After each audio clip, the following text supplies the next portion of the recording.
सलोनी दहेज के सामान को गाड़ी में डालने के बाद सलोनी पंकज के कमरे की तरफ जाने लगी। शायद वो अंतिम बार पंकज को देखना चाहती थी। सलोनी ने पंकज को देखा। वो पलंग पर उल्टा पड़ा हुआ रो रहा था। पंकज को देखकर सलोनी ने कहा, चलती हूँ, शायद जिंदगी में अब दोबारा मिलना नहीं होगा। तुम अपना ख्याल रखना और हो सके तो मुझे भूल जाना। मेरी यादों में रोते मत रहना और अच्छी सी लड़की देखकर उससे शादी कर लेना। ये जिंदगी का सफर आसानी से कट जाएगा। इतना कहकर वो रोती हुई वहां से दौड़ती हुई गाड़ी के पास आती है और जैसे ही गाड़ी में बैठने के लिए कदम बढ़ाती है, पीछे से कभी कभी बेटी के ससुराल में मायके वालों की ज्यादा दखलंदाजी एक बुरे परिणामों को जन्म देती है। जो बेटी अपने ससुराल की हर छोटी मोटी बात अपने पीहर में पहुंचाती है, वो कभी भी ससुराल में सुखी नहीं रहती है। ये बात बड़े लोग कहते हैं, मानते हैं कि बेटी की फिक्र हर माँ बाप को रहती ही है, पर उन माँ बाप को ये बात नहीं भूलनी चाहिए कि ज्यादा दखलंदाजी उसकी गृहस्थी को उजाड़ सकती है। आज की कहानी भी कुछ ऐसी ही है। एक बेटी अपनी माँ को अपना सबसे ज्यादा हितैषी मानती है तो वो माँ उसके कान भरना शुरू कर देती है, जिसके परिणाम स्वरूप उस बेटी का आज तलाक हो जाता है। अगर अभी तक आपने चैनल को सब्सक्राइब नहीं किया है तो प्लीज़ चैनल को सब्सक्राइब कर दीजिए। साथ में बेल नोटिफिकेशन को ऑल पर ज़रूर सेट कर दीजिए, जिससे आने वाली वीडियो के नोटिफिकेशन सबसे पहले आपके पास पहुँचे। और वीडियो को लाइक करना मत भूलिएगा। धन्यवाद। सुबह के 8 बज रहे थे। सलोनी के घर से सलोनी की माँ के चिल्लाने की आवाज़ ज़ोर ज़ोर से सुनाई दे रही थी। सलोनी की माँ सलोनी से कह रही थी, सलोनी जल्दी कर, और कितनी देर लगाएगी? देखो ना, 8 बज गए हैं, अभी थोड़ी देर में 10 बज जाएंगे। और कितनी देर लगाओगे तैयार होने में?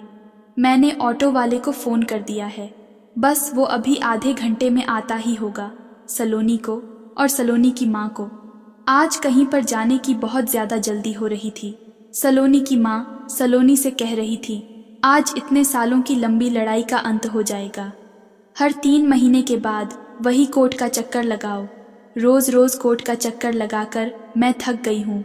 मैंने तुम्हें समझाया था वो लड़का तुम्हारे लायक नहीं है, लेकिन उस वक्त तुमने मेरी एक भी बात नहीं मानी और अपनी मनमानी की। तुम्हारी उसी मनमानी का अंजाम है कि आज हर तीसरे महीने में कोर्ट के चक्कर लगाने पड़ते हैं। उस शराबी को देख लेना कीड़े पड़ेंगे, जिसने मेरी प्यारी सी बेटी की जिंदगी बर्बाद की है। सलोनी अपनी माँ की ये सब बातें खामोशी से चुपचाप सुन रही थी। सलोनी की माँ बाहर सलोनी के आने का इंतजार कर रही थी। ऑटो वाला भी आ गया था। तभी दोबारा सलोनी की माँ सलोनी को आवाज़ लगाती है, सलोनी और कितनी देर लगेगी? बस माँ, तैयार होकर आ रही हूँ। तभी सलोनी अपने बच्चे को लेकर बाहर आ जाती है। सलोनी की माँ और सलोनी दोनों ऑटो रिक्शा में बैठकर कोर्ट पहुँचते हैं। वहाँ पंकज पहले से ही था और उसका चेहरा उतरा हुआ था। सलोनी का बेटा पंकज को देखकर कहता है, मम्मी देखो ना पापा, मुझे पापा के पास जाना है। तभी सलोनी अपने बेटे को डांटती हुई कोर्ट रूम में चली जाती है। आज सलोनी और पंकज के तलाक का फैसला होना था। थोड़ी देर में कोर्ट का फैसला हो गया, जिसके अनुसार पंकज सलोनी को 5 लाख रुपए एक मुद्दत और दहेज का सारा सामान वापस करेगा और सलोनी को पंकज की मां के दिए हुए गहने वापस करने पड़ेंगे। पंकज 1 महीने में एक बार अपने बेटे से मिल सकता है। जब दोनों कोर्ट रूम से बाहर निकले तो दोनों के चेहरे पर संतोष के मिले जुले भाव दिख रहे थे।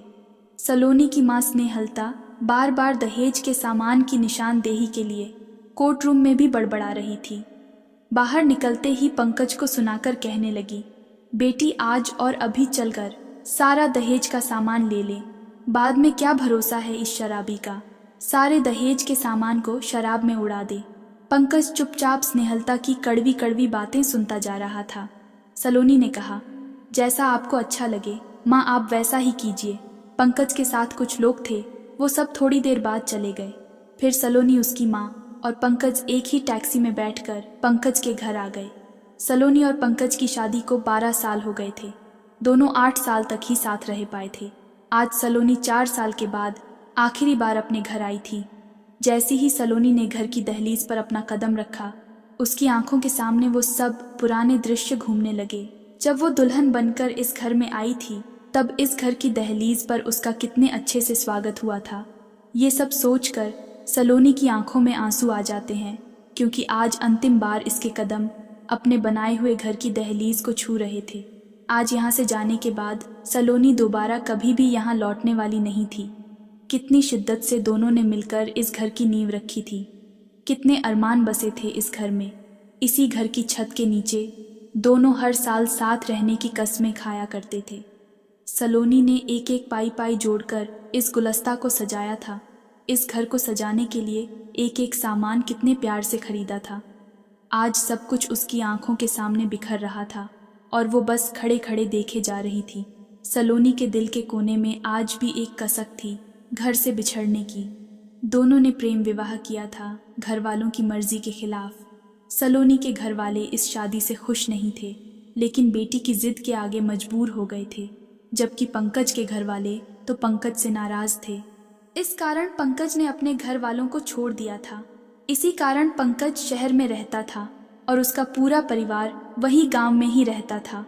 एक दिन पंकज शराब पीकर थोड़ा बहक गया था और सलोनी के ऊपर हाथ उठा दिया था, जिससे सलोनी बहुत नाराज हो गई और गुस्सा होकर पंकज को छोड़कर अपने मायके चली गई। तभी से शुरू हुआ भड़काने और कान भरने का सिलसिला, जो कि सलोनी की माँ ने ही शुरू किया था। बात बढ़ती चली गई। माँ ने शंका के बीज सलोनी के दिल में बो दिए थे और आज उस शंका का पौधा जो 4 साल पहले पनपा था, वो आज बहुत बड़ा दरकस पेड़ हो गया है। और उसी शंका के चलते हुए सलोनी आज पंकज से दूर हो गई। सलोनी ने इन 4 सालों में कभी भी पंकज से बात नहीं की थी और ना ही कभी फ़ोन किया। उसकी माँ हर समय उसको पंकज के खिलाफ भड़काती रहती थी। पंकज ने घर पहुँचते ही घर का ताला खोला और उदास होकर अपने बेडरूम में पलंग पर पसर गया और बोला, आओ अपना सारा सामान ले लो, उसके अलावा भी अगर कुछ चाहिए तो वो भी लिए जाना, मैं मना नहीं करूँगा, यहाँ क्या काम है उनका। सलोनी ने गौर से पंकज की तरफ देखा। सलोनी ने देखा कि इन 4 सालों में पंकज कितना थक गया था। उसकी आंखें सूजी हुई थीं, ऐसा लग रहा था शायद कई सालों से पंकज चैन की नींद नहीं सोया था, जिससे उसकी आंखों के नीचे काले काले निशान भी पड़ गए थे। पंकज टूट सा गया था। अब तो उसके बाल भी पकने लगे थे। शरीर से भी काफी कमजोर हो गया था। पंकज को देखकर सलोनी का थोड़ा सा दिल कहीं पिघला। अगर अभी तक आपने चैनल को सब्सक्राइब नहीं किया है तो प्लीज चैनल को सब्सक्राइब कर दीजिए और वीडियो को लाइक भी कर दीजिए।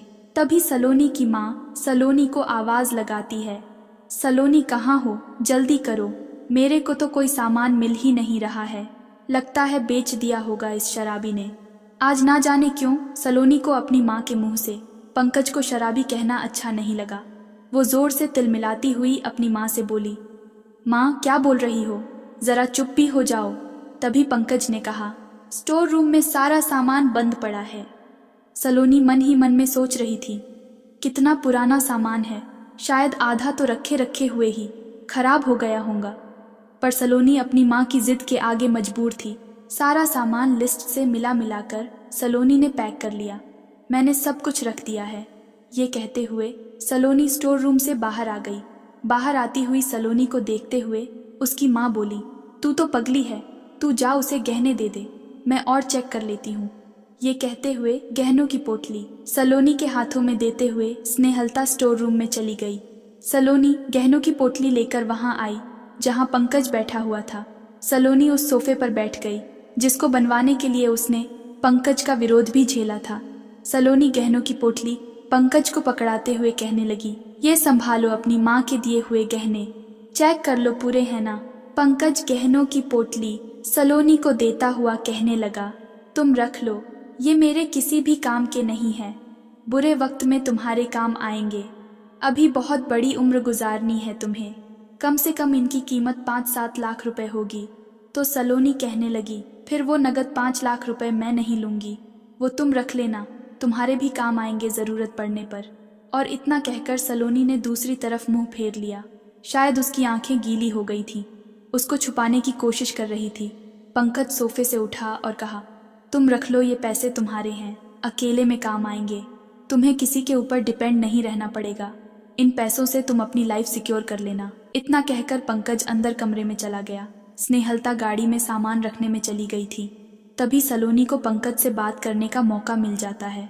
सलोनी ने सोचा, क्या पता दोबारा पंकज से बात करने का मौका मिले या नहीं। वो पंकज के पीछे कमरे में गई तो उसने देखा कि पंकज दीवार पर लगी शादी की फोटो को देखकर जोर से रो रहा था। सलोनी ने कभी भी पंकज को इतना कमजोर पड़ते नहीं देखा था।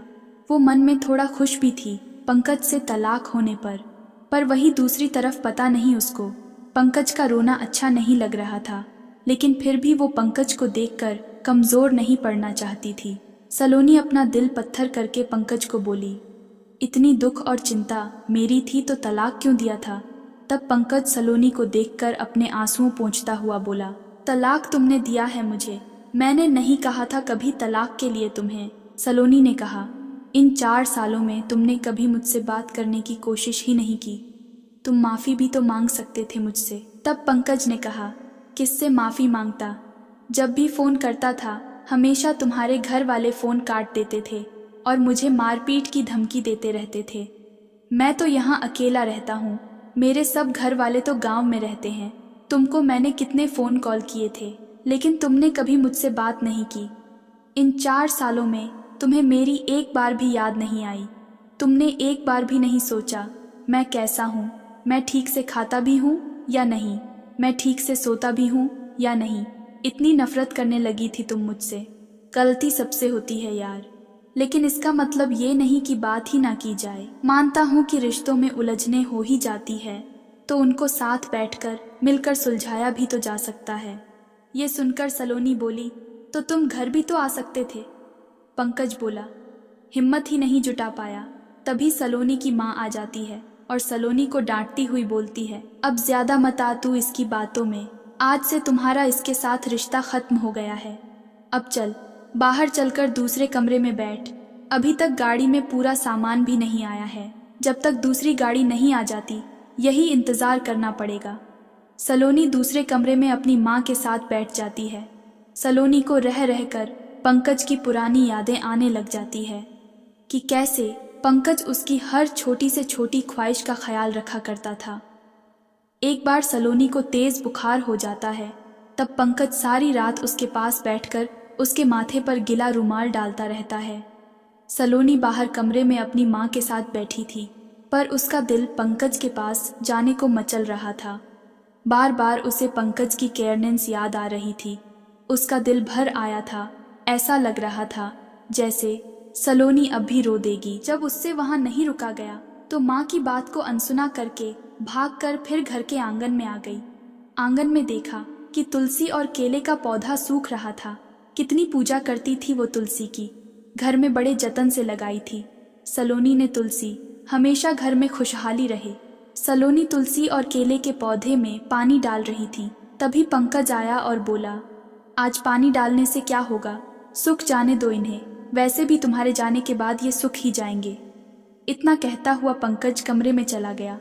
तभी उसकी माँ बाहर से आवाज लगाती है, सलोनी चलना नहीं है क्या। सलोनी माँ से कहती है, आ रही हूँ। सलोनी पंकज के कमरे की तरफ जाने लगी। शायद वो अंतिम बार पंकज को देखना चाहती थी। सलोनी ने पंकज को देखा, वो पलंग पर उल्टा पड़ा हुआ रो रहा था।